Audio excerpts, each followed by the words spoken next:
जी नाज़रीन, मैं इस वक्त कालाबाग के शहरियों के साथ हूँ और पुल के ऊपर हूँ और पुल पर से गुजर रहे हैं, आगे जा रहे हैं दरियाए सिंध की तरफ। और जैसे जैसे हम दरिया की तरफ बढ़ रहे हैं, इन्होंने ठीक कहा था कि पुल पे मौजूद फट्टों की हालत खस्ता होती चली जा रही है। और ये आपके सामने ये फट्टे हैं सर, ये देखें, ये इन फटों की हालत देखो। ये मैं हाथ से इनको उठा रहा हूँ, ये देखो नीचे ज़मीन नज़र आ रही है सर।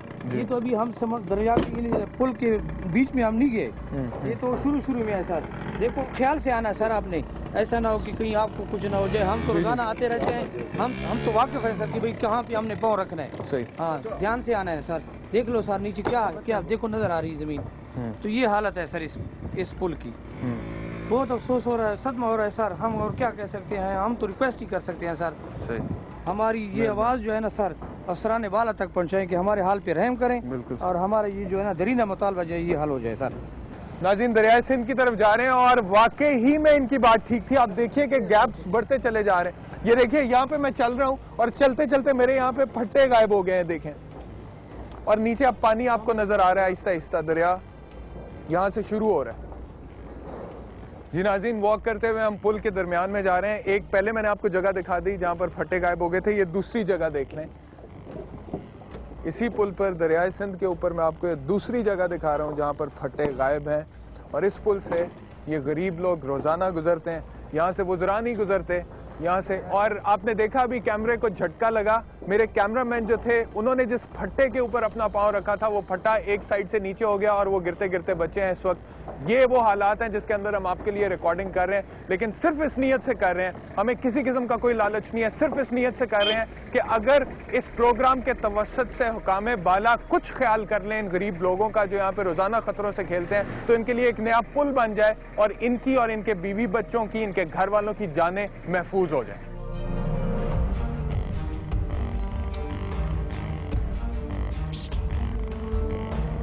जी नाज़रीन, इस वक्त मैं पुल के दरमियान में हूँ, ऐन दरमियान में हूँ और तकरीबन 1 किलोमीटर से ज़्यादा लंबाई है इस पुल की। आप देख सकते हैं मेरे दोनों साइड्स पर, ये मेरी राइट साइड है, इस साइड पर कालाबाग है और इस साइड पर भी आप देख सकते हैं पुल आगे तक जा रहा है। ट्रैफिक आ रही है, कुछ पैदल चलने वाले लोग आ रहे हैं, मोटरसाइकिल सवार आ रहे हैं, गाड़ियाँ आ रही हैं।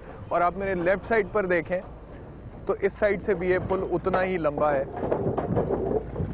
और मैं इस वक्त ऐन दरमियान में तकरीबन इस पुल के खड़ा हूँ, दरियाए सिंध के ऊपर खड़ा हूँ, इस ब्रिज पर खड़ा हूँ जिसकी हालत मैंने आपको दिखा दी है। मेरे पीछे दरियाए सिंध है, उसके साथ पीछे पहाड़ियाँ हैं, बहुत ही खूबसूरत मंजर है। It's a beautiful place.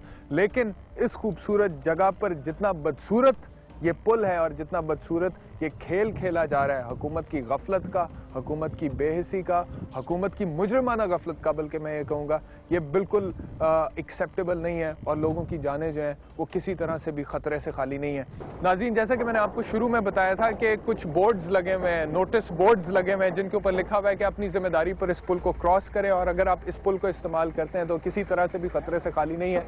इसको कानूनी ज़ुबान में डिस्क्लेमर बोलते हैं या एक्सक्लूजन क्लॉज बोलते हैं। और कानून ये कहता है कि आप अपनी क्रिमिनल लायबिलिटी यानी कि फौजदारी, अपनी जिम्मेदारी किसी तरह से भी उससे बरी जमा नहीं हो सकते हैं एक्सक्लूजन क्लॉज के जरिए, एक डिस्क्लेमर के जरिए। अगर किसी शख्स की मौत वाक़या होती है या कोई शख्स जख्मी हो जाता है आपकी मुजरमाना गफलत के नतीजे में, तो ये नोटिस बोर्ड लिख देने से आपकी जिम्मेदारी ख़त्म नहीं हो जाती है। हुकूमत को क्या इस बात की समझ नहीं है? क्या मुकामी इंतजामिया को इस बात की समझ नहीं है कि यहाँ पे जो DCO हैं, DPO हैं, उनको इस बात की समझ नहीं है? मैजिस्ट्रेट साहब जिनकी तरफ से बोर्ड लगा हुआ है उन्हें इस बात की समझ नहीं है?